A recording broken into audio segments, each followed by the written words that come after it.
Hello friends, are you looking to have a low maintenance garden this summer? Well, join me today because you cannot miss this winter reset. Such an important step in the longevity, the maintenance, the health of your garden.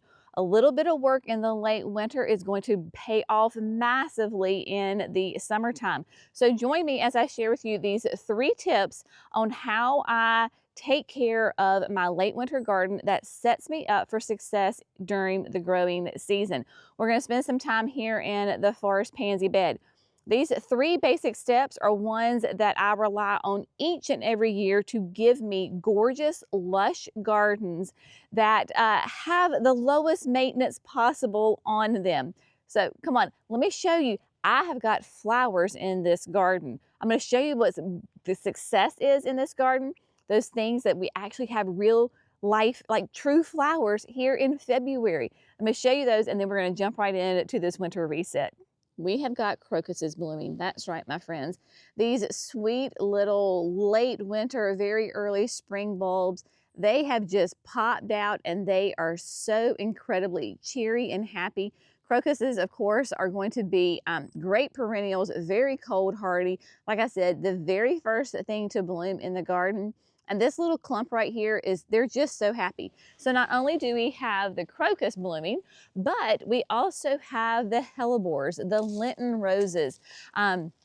We've talked about Lenten roses many times before. They are a great shade-loving, deer-resistant, evergreen perennial. They're called Lenten roses because they will typically bloom around the season of Lent. So if you don't have hellebores in your shade to part sun garden, oh my gosh, you're missing out on one of the easiest, happiest, cheeriest perennials there is. And while it's not technically flowering yet, we are covered in buds with our Edgeworthia.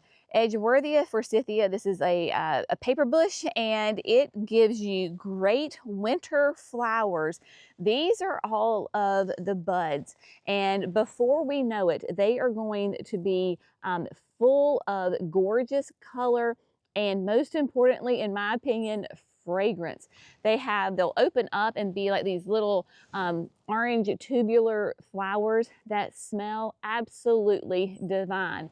So the Edgeworthia, she is coming along quite nicely, and pretty soon she's going to give me lovely fragrance in my garden. Now, while I have great success and I have got flowers in the garden, there are certain things that look tired and they are showing their winter wear. My fall annual little planter, man, it took a hit this season. So I'm going to get that all cleaned up. And then also there in the back, you can see my autumn brilliance ferns. This is definitely the worst time of year that they will look because we're coming out of winter, going to go into spring, and they're going to flush out. So they need a little love. What I'm going to do today is going to dramatically help them and just make them beautiful this coming growing season. Step 1 that we are going to do today, we are going to do some pruning. There are some perennials, there are some panicle hydrangeas that I need to prune. And so that is step 1 that we are going to do, because these plants perform best when they get pruned in late winter going into spring.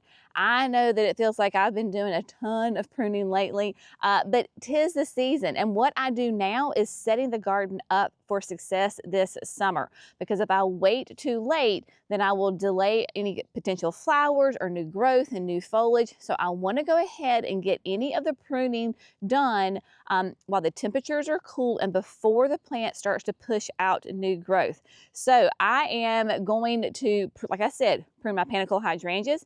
I'm going to go ahead and cut back my autumn ferns. You could wait if you want to, but I am in this space, so I am going to knock out this bed and go ahead and get them cleaned up. By no means is this going to hurt the plant for me to do it now. It is, if you just want to wait a little bit, you certainly can do that. So we're going to do that. We've got some other perennials. We're just going to clean up some foliage. We're going to clean up this, that poor little fall container that I just showed you, because while the plants look rough, they're not dead. So we're going to get those cleaned up. And then we're going to move on to step 2, which is probably one of the absolute most key points that most gardeners they don't do in late winter, and you're just setting yourself up for failure by not doing it. So I want you to be successful. So give me a second. Let me get this pruned. I'll meet you right back here in a minute, and we're going to go into step 2. Super, super important.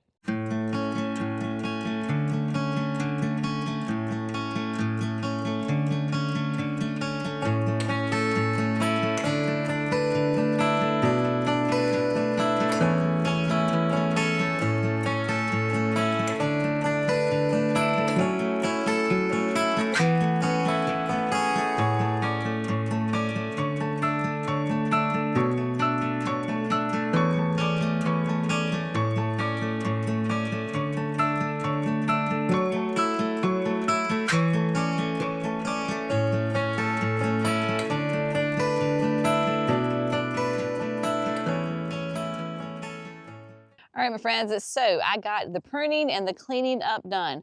Whatever perennials need to be cut back, I got them all taken care of. Had a couple of little panicle hydrangeas in here. Had some leaves that had gotten really stuck underneath some of my shrubs, so I just got it all cleaned up.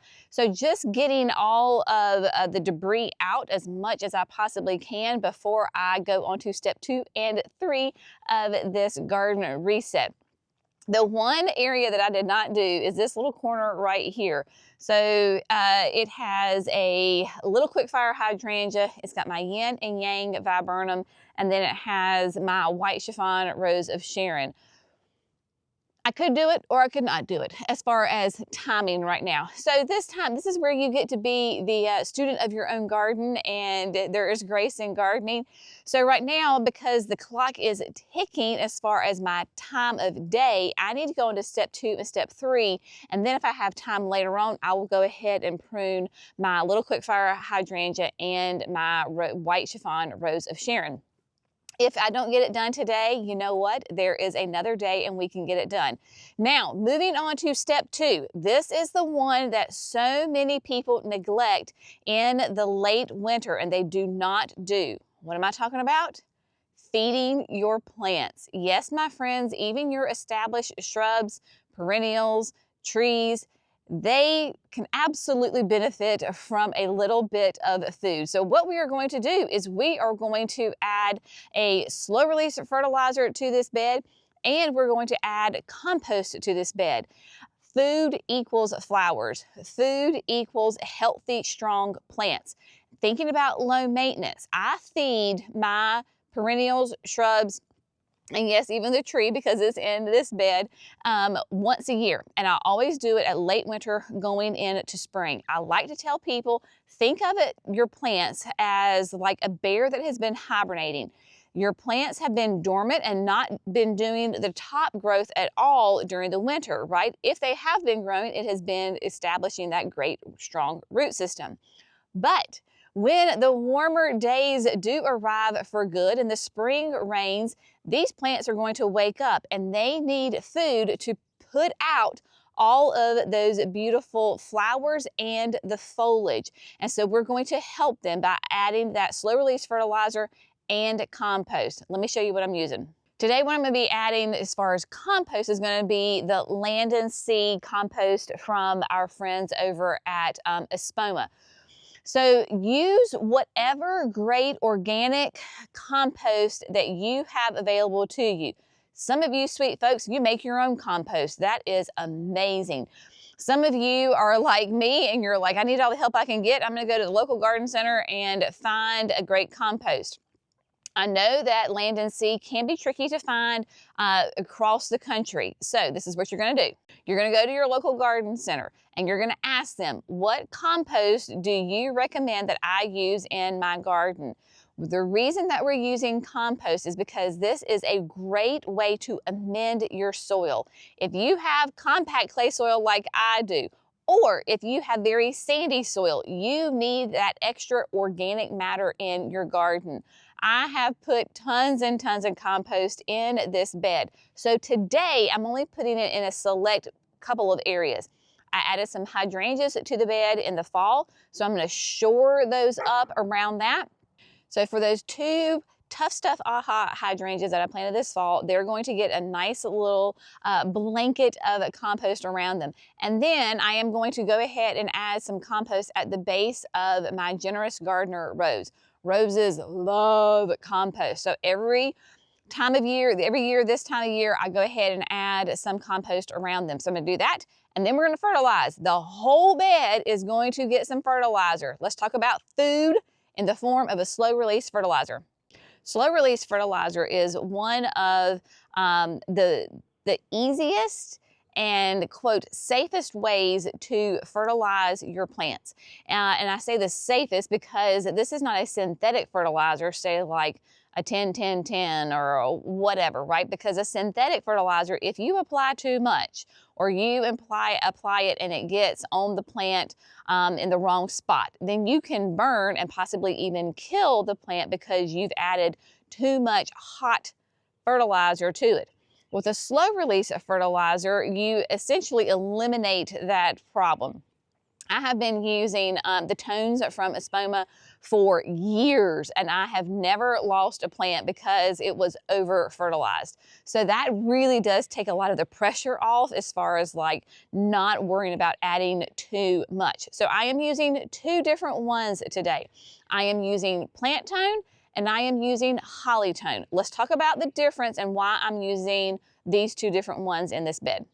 I'm going to use Holly Tone on my Tough Stuff AHA hydrangeas because those hydrangeas are going to be pH dependent, and I really want to make sure that I get some nice pretty blue in the color blue purple flowers. So Holly Tone is going to be for your acid loving plants.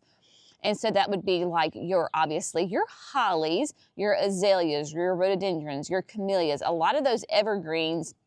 And then the hydrangeas that you really want to make the soil more acidic and so that you get those blue purple flowers. So that's what I'm going to use Holly Tone on. And then we come over here to Plant Tone. I tell you that Plant Tone is like your Swiss Army knife of fertilizers. You literally can fertilize anything and everything with Plant Tone. If you look on the picture, you have got vegetables, you've got flowers, you've got annuals, you've got perennials. You name it, you can fertilize with Plant Tone. So this is the one that I am going to use. I'm going to broadcast it pretty much all over the entire bed.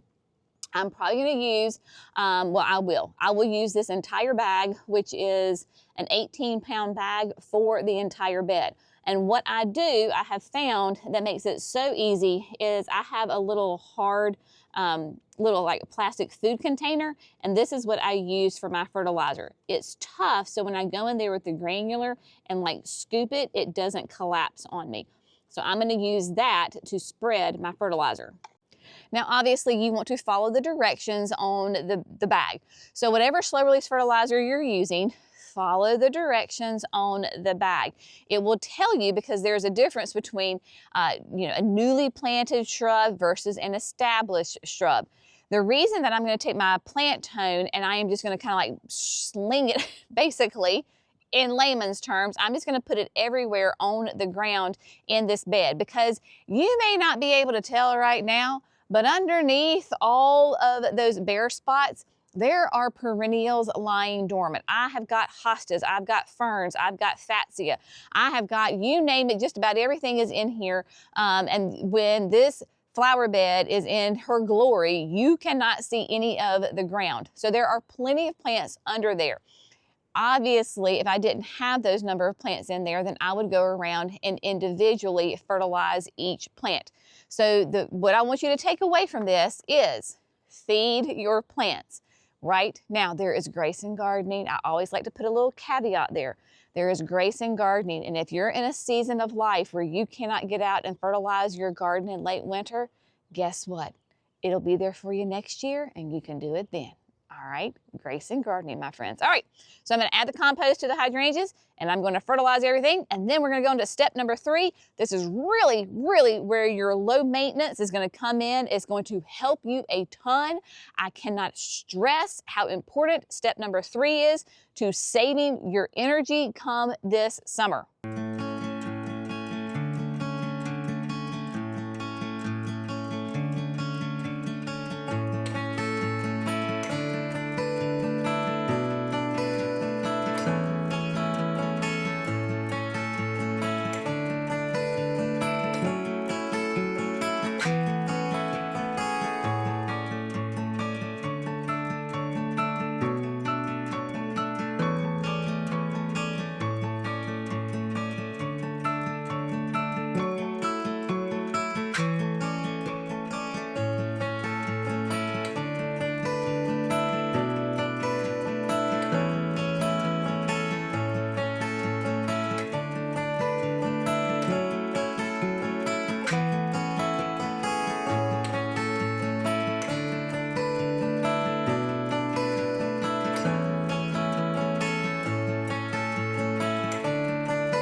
Step number 2 is going to be probably your fastest of the 3 steps and could be the stinkiest. So if you've ever dealt with any of the tones, you know that it comes with, shall we say, the smell of success. So it does have quite a strong odor.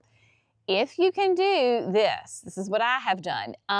It's going to get some good rain here in about 2 days. So if you can time it and put down your slow release fertilizer before a good rain, then that helps dramatically with the fragrance, shall we say, of the fertilizer. Plus, it really does help because that water from the rain will help go ahead and start getting it down into the ground. Now, we use that slow release fertilizer again, y'all, because it doesn't burn, it doesn't create excess growth. The plants will have the food there when they are ready to uptake it. And so go ahead, and if you want to, you don't have to do it now, but if you're like me and you're in the space and you want to go ahead and start fertilizing and you're in that southern region, especially if you're warmer than me, you absolutely can do that. So that is step number 2, compost and slow release fertilizer. Step number 3, again, I preach this all the time on videos and at the garden center when I am face to face with you sweet people.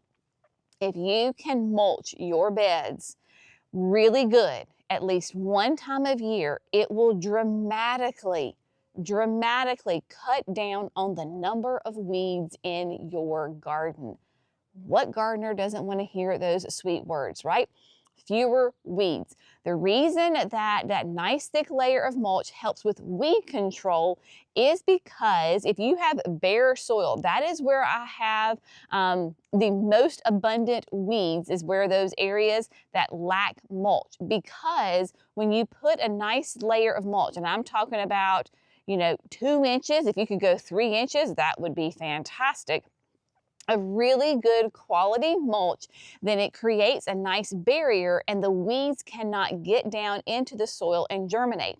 Are you still going to get weeds? Yes. Is it 100% foolproof? No.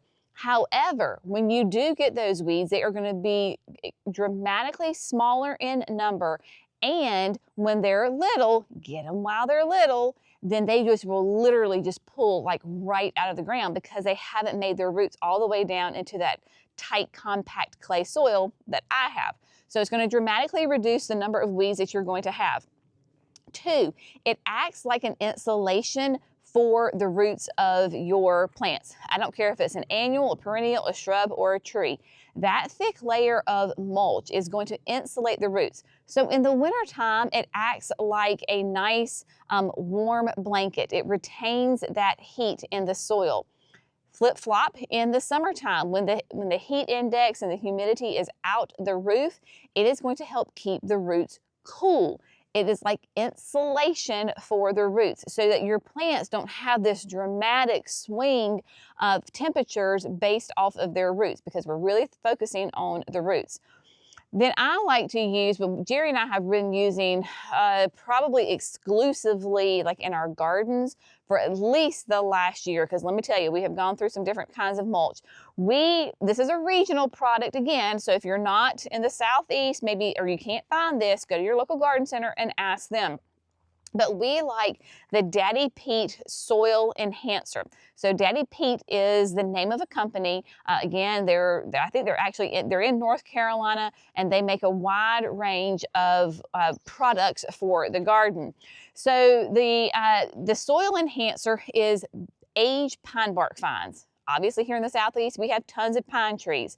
So that is a byproduct of maybe the lumber industry, the paper industry, whatever, is that they take the bark from the pine trees and chop it up really, really fine. They age it and then they bag it. So then you have got this beautiful organic mulch that you can put on your landscape, and it retains the moisture, the heat, the cool, that keeps the weeds out. It is like a fantastic way that makes your life so much easier. So why do I like doing it in the late winter? Remember how I told you that this bed is filled with perennials? That's right. I like to go ahead and lay down my mulch at this state because I'm not battling my hostas coming up, my pulmonaria that is blooming, my my fatsia that is nice and big, right? All of those different kinds of things, my farfugiums, my peonies back there in the back, my ferns, all of that. So I can go ahead and safely cover this entire bed with that nice mulch. So people always ask, is it okay to, quote, bury a dormant perennial with the mulch? It is. It is okay. We're not talking about putting 2 feet on top of this. We're talking about a couple of inches. And there's actually some areas like where my hostas are that, because of just, you know, life and the environment, you can really see like where they are. They're sticking up a little bit. So adding that mulch to the top of them is going to be perfectly fine. Now again, I would not recommend you come over here and put, you know, a foot of mulch and compost on top of them. That's not good. I am going to show you a little trick of, like with my crocuses. I don't want to put mulch on top of my crocuses because they're blooming, and my hellebores. So while I'm putting out the mulch, I'm going to show you a little trick to keep them nice and safe.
My friends, ta-da! The garden winter reset has been complete here in the Forest Pansy bed.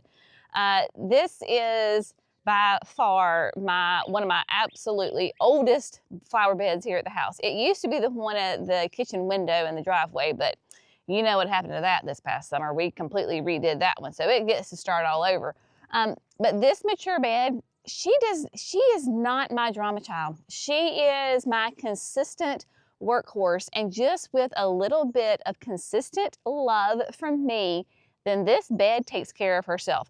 Doing those 3 things: pruning what needs to be pruned, because not everything needs to be pruned. What needs to be pruned, fertilize and lay down your compost, and then a nice thick layer of mulch. That will set this flower bed up for great success this summer, and will require very little maintenance on my part. So she's like I said, she's not the drama child of the garden. She is an absolutely lush, gorgeous garden that I adore. And for those of you that are in my area of the country where you're not covered up in snow or, you know, winter weather, and you get some really pretty days, then I know I'm speaking your love language when I tell you I did not sweat 1 drop. Nope, nothing. It was great. I kept a sweatshirt on, a t-shirt, and even had a coat on at some points. So I would much rather be here enjoying this beautiful February day, not sweating, getting this garden up for success. That way, when the heat does hit, all I have to do is just sit back and enjoy and watch. And I can stroll through the gardens either early in the morning or late in the afternoon with my beverage of choice and just sit back and admire all of the beauty. So if you have a chance, get out there and do that. Again, if you are not local to Creekside Nursery and you're looking for some resources as far as your supplies and your best products, go visit your local garden center. They are the absolute experts in your region and know those products that are readily available to you and for you. I would also say that if you are looking at maybe mulching or composting like large areas, ask them also about resources for bulk delivery. There's a lot of landscape supply companies out there that will deliver mulch and or compost, soil, whatever it is that you need, literally by the truckload. That way is much more friendly on your pocketbook, and you can then tackle it as you need to. So that's just a great option, maybe that some people don't think about, that you don't have to, you know, have 100 bags. You can have a truckload delivered to you if that works for your situation. But I know you have got this. You do these 3 steps at the end of winter and your garden is going to be gorgeous and set off on the perfect foot to have a fabulous summer. As always, if you have found this fun, informative, inspirational, we would love it if you would like and subscribe. That way you don't miss great information like this for your garden, setting you up for success, and have a beautiful summer. We'll see y'all in the next video. Bye, friends.